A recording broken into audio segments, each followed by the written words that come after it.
Help support the show by joining the Patreon or becoming a YouTube member. Also, hit that like button and subscribe if you want more Browns-focused content.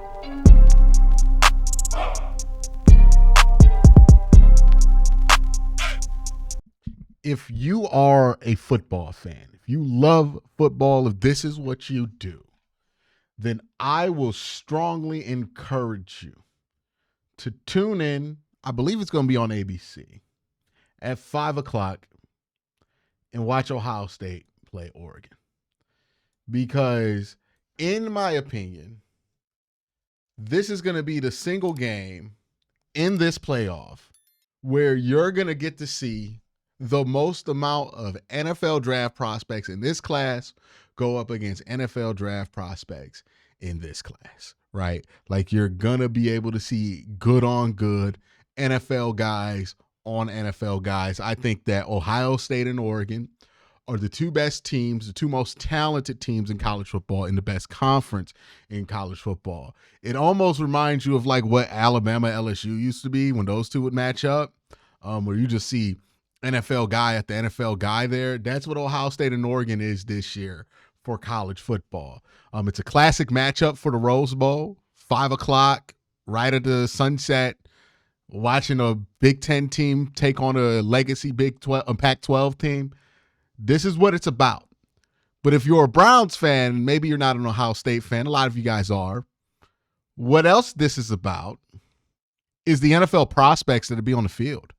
So I have a list of guys that I think would be interesting to watch in this game, guys that I think are interesting, especially on the Oregon side, because I've been watching a lot of college football tape, and this is a game I've had circled ever since it got made when Ohio State beat Tennessee, that I think you're going to find out a lot about some of the guys in this class based on how they perform in this kind of neutral environment in a rematch. I'm excited to see it. So the first guy I want to talk about that I find interesting in this class, Dillon Gabriel. The reason Dillon Gabriel is super interesting to me is if you're not worried about size, height, hand size, 40 times, any of the measurables, if you just watch the tape, Dillon Gabriel is clearly the most progressed quarterback in this draft class, even more so than Sanders. Like, he just gets through his progressions cleaner. He gets rid of the ball faster. He can do intermediate deep stuff. Like, if you just look at the tape, you're going to watch Dillon Gabriel. You're going to see a guy who's doing stuff at a high level at college football. At the highest level of college football, he's doing stuff at a high level. Versus great competition, he's able to do that. And the thing that's really going to determine what moves Dillon Gabriel either to like being a third-round pick or a fringe second to being a day 3 kind of 5th-round pick guy is hand size and his 40 time. I think that's going to be the big thing on him because the tape is pretty good for him. He's been a good college football quarterback, a great college football quarterback at multiple different schools, every step along the way for like 6 years. He's old, but he's played a lot of football, right? The whole Bo Nix thing is going to make it so that that's not as important. People aren't going to care that you're that old. They're going to see it as a positive. The question is hand size, 40 time. How athletic does he look like against some of the more athletic teams that he plays? Ohio State's probably going to be the most talented team that he plays defensively. Maybe if he gets to go up against like Penn State again, which he already did, or Georgia, you could see like with some athletic edges out there. But yeah, Dillon Gabriel, definitely somebody to watch. Where's number 8? Tez Johnson, number 15, wide receiver for Oregon, is another guy I find to be interesting. He just pops off on tape. Like, you could just be watching the all 22. You're watching a completely different player. And you're like, who is 15? Like, he's just jumping off the tape with just how fast, how much he accelerates.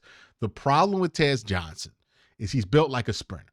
And that sounds like exactly what it is. He is small and light, right? He's tall, but he's light. He's like 167 pounds. He's not necessarily built like a football player, but this isn't an Anthony Schwartz situation where he doesn't have like football skills. This dude has football skills. He can run routes. He's super fast. He's super accelerant. Like, if you want a deep threat or somebody who could get a big play in this draft class. Tez Johnson could be that guy. The question with Tez is the durability. Like, will he just be able to avoid contact in the NFL to make his weight not matter because he is way too small? Next guy on my list is a guy that I find extremely fun. Jordan James, who I think, for my money, is the funnest running back, or at least my favorite running back in this class. That doesn't mean he's the best running back in this class, but he's my favorite running back to watch in this draft class. The reason he's my favorite, if you watch him, and you'll probably see it during the game, he is like watching a mouse get through a little cheese maze, right? The way that he is so able to move so fast in tight spaces and really have a good perception of where his body is in those tight spaces to be able to move in and out. Like, he just kind of weaves in these congested areas to get 9-10 yards or break one off. He has good acceleration, excellent feet. I like him as a running back. I think he's being slept on a lot. I think he'll start to open some minds when you get to the combine, depending on what his 40 time is. Or he might be a guy who falls because he doesn't have a great 40 time. Either way, I see him as a good running back in the NFL. I like Jordan James, number 20, a lot. Josh Connerly, I thought he had a good game versus Abdul Carter when they played in the Big Ten championship. This is a guy who plays left tackle. The question with him is, does he have the feet to play left tackle in the NFL? How well will he test athletically? He's definitely somebody I think needs to have that weak and mobile to go up against NFL level edges and see if he has the feet to keep up, because he held a lot versus Abdul Carter, but they didn't call it, so he got away with it. But there were some times where legitimately he was able to get to the top of his, not top of his drop, but get, to contain Abdul Carter, even when Abdul tried to do that speed rush move that he has. So there's a lot there with Josh Connerly. I would say the same thing is true with the Johnny Cornelius, number 65 for Oregon. And then there's Terrence Ferguson. I haven't been able to look into him too heavily, but I hear that a lot of people like him. He's probably somebody you want to watch, form your own opinion on. But that's Oregon. I think Oregon has a very talented team. Ohio State has a ton of talent as well, right? Emeka Ibuka is a first to second round draft prospect.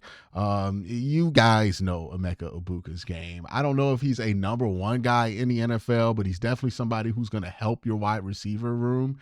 And Quincy Junkins is interesting to me because, there's something about him I don't love as a prospect, but when he gets in the open field, you see everything that people rave about, right? He is the most explosive athlete in the open field outside of Genty in this draft class. The issue with him is he's going to have a hard time finding the open field at times, right? Like, he doesn't navigate as well. Like Jordan James, one of the things I love about him, he navigates super well. He's quick enough to hit holes fast.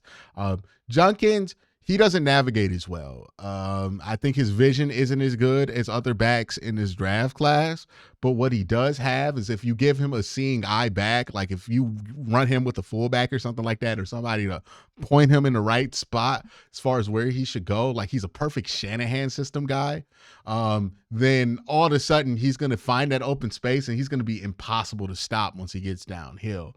So you got to be really specific with a guy like Judkins. He's a good prospect. It's just, you got to know what his strengths and weaknesses are and kind of tailor to it. If you expect him to be an every down back who's going to see everything and do everything, that's not the kind of guy that he is. The next guy that I want to talk about is Travion Hendrickson, who's more of that 3-down back kind of flavor coming out of Ohio State, because he does navigate that traffic well, a little bit better vision. Like, he's more of a safer bet to get positive yards on the play.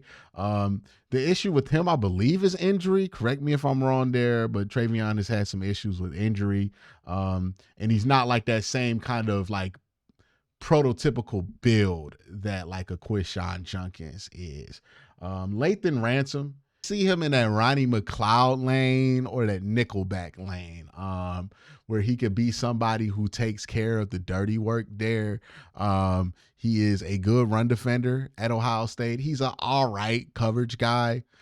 He's not like the most instinctual guy. He's not gonna like get you a bunch of pick sixes or anything like that. He's not gonna win Defensive Player of the Year, but he's gonna be a really solid hand. If you're looking for somebody to replace what Juan Thornhill's been doing, and you don't have much faith in Ronnie Hickman for whatever reason, you can go get Lathan Ransom. The only thing, as far as like a Browns perspective, I have with him is I think you're getting equivalent value from what you would get from drafting this guy in the third or fourth round with Ronnie Hickman right now, because I think they do similar things. Ronnie has a little bit more coverage upside to me because of his athletic ability. Like, he's just a great plus level athlete. And he really put some things together while he's been with Cleveland the last few years. Jack Sawyer, number 33, is another one I find interesting. I know JT was somebody who popped off the tape his freshman year, but he's not maintained that same level of success. But I don't know. When I watch Ohio State's film, I find myself looking at 33 or rewinding the tape to see what 33 was doing more often than not, especially more often than I'm doing that with 44. I think he's a hell of a player. I know he was a 5-star coming out. I think he was a 5-star coming out. I think he's the best edge rusher Ohio State has, in my opinion, or at least the best get to the quarterback guy they have. I like Jack Sawyer. I would take Jack Sawyer if I were the Browns and the round was right for him.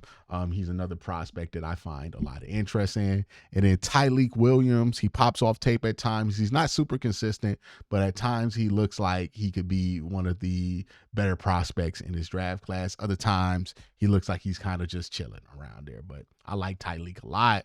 He's somebody to watch. Look, this Ohio State-Oregon game has all kind of talent across it. The winner of this game is going to win the national championship in my mind. This is a game to watch if you're an Ohio State fan, obviously. If you're a football fan, you should be watching this game. And also, if you are just a fan of the draft, there are going to be names here that come up in the Senior Bowl in a couple of weeks, that come up in the draft, obviously, and that will come up in the preseason. Like, these guys, these two teams have a lot of NFL players. You best believe there's going to be a couple of standouts in the NFL from this game for sure. But let me know what you think in the comment section down below. Y'all have a great day. Have an even better night. Peace.